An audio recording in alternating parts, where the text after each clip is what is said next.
Bienvenue dans la falaise de Presles. Nous sommes ici plus de 300 mètres au-dessus des gorges de la Bourne. Derrière moi, vous pouvez admirer le plateau du Vercors. Nous allons passer un moment avec des grimpeurs du coin qui vont nous expliquer leur passion.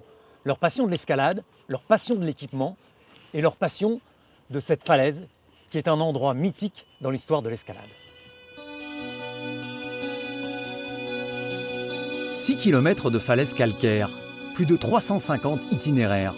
En France, en matière d'escalade de grande voie, il y a le Verdon et il y a Presles. Vertical, grandiose, esthétique, historique.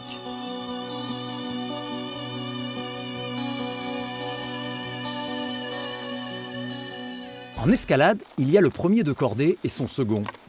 Mais au commencement d'une voie est l'ouvreur, son créateur. Ici, depuis 1988, Bruno a ouvert plus de 40 grandes voies, l'équivalent de 2 Mont Blanc en parois verticales. Même s'il s'en défend, il fait partie de l'histoire de cette falaise. On a trouvé un petit coin vierge de voie et qui va être pas mal, un bon rocher, en voie pas très dure et qu'on va essayer de bien équiper, quoi. Donc il reste des voies à Presles à ouvrir. Ah oui, il y a encore pas mal de secteurs vierges. Il y a encore des beaux coins en cherchant et en fouinant et en nettoyant. Voilà. Pendant que Neil et Bruno sont en train d'équiper des voies, nous allons retrouver Bernard Gravier qui est guide de haute montagne, installé à Presles depuis 25 ans.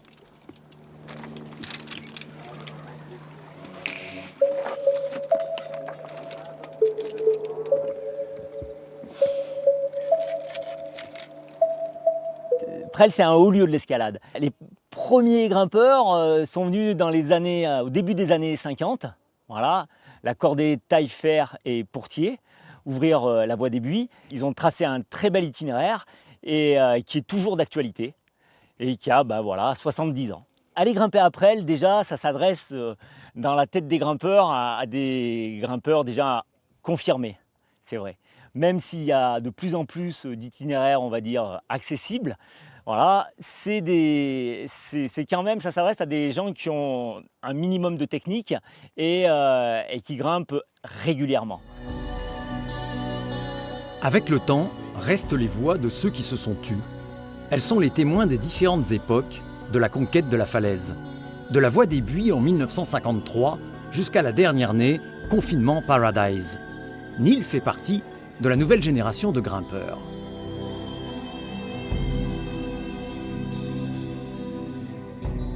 Moi, ça fait 10 ans que je viens là et ça me met toujours quelque chose au cœur quand je reviens sur les lieux, quoi. Ouais, qu'est-ce qu'elle représente cette falaise pour toi ? C'est mes racines. C'est là où j'ai passé beaucoup d'aventures, où j'ai rencontré plein de gens chouettes, formidables comme Bernard Gravier. Et du coup, j'adore y revenir pour faire découvrir l'endroit à d'autres personnes et y faire d'autres aventures aussi, en créer par des grandes voies, des nouvelles. Voilà, c'est sans fin et je me lasse pas, quoi.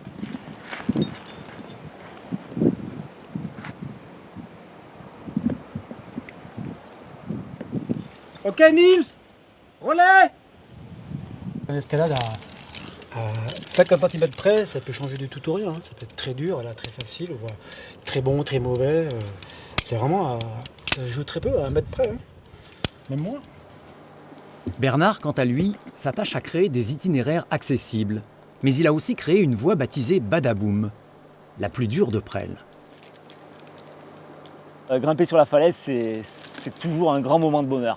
Ouais, ça fait donc longtemps que je grimpe et à chaque fois que je suis là, je me dis mais la chance que j'ai, quoi, c'est fou, quoi. C'est fou. Et puis quand on grimpe, c'est génial, on oublie tous ses soucis, on est dans un autre état, dans un autre monde et c'est vraiment c'est une super activité, quoi. Je crois que je pourrais pas faire autre chose que de l'escalade. La journée s'achève, il est temps de descendre au village. Car Presles, c'est aussi un bourg de moins de 100 habitants, mais connu des grimpeurs de toute l'Europe. Entre prélins et pratiquants, les relations n'ont pas toujours été au beau fixe, mais les choses évoluent.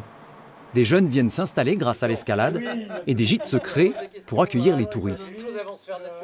Je pense qu'on ne se rend pas compte à quel point c'est un atout touristique. Parce qu'effectivement, Presles, vous en parlez à n'importe quel grimpeur. Moi, quand je vais en montagne, vous allez dans un refuge des écrins, vous dites vous habitez Presles, tout le monde connaît, tout le monde, ah ouais, vous habitez Presles, mais c'est génial, quelle vie fabuleuse.